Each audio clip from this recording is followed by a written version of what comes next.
পাওনা টাকা আদায়কে কেন্দ্র করে দুই গ্রামের সংঘর্ষ, রণক্ষেত্র পুরো এলাকা। স্থানীয়রা জানান, সরাইলের ধরন্তী গ্রামের আশিক আলারু হাদিসের কাছে বাকিতে পণ্য বিক্রি করেন সূর্যকান্তি গ্রামের ব্যবসায়ী মোশারফ। দীর্ঘদিন টাকা না পাওয়ায় দুপক্ষের কথা কাটাকাটি হয়। এক পর্যায়ে রূপ নেয় সংঘাতে। রোববার থেকে মঙ্গলবার পর্যন্ত দুই পক্ষের কয়েক দফা সংঘর্ষে একজনের মৃত্যু হয়, আহত হন অন্তত 70 জন।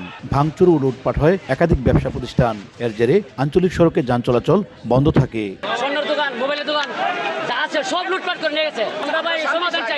মঙ্গলবার সকালে সংঘর্ষের খবর পেয়ে ঘটনাস্থলে গিয়ে পরিস্থিতি নিয়ন্ত্রণে আনে পুলিশ।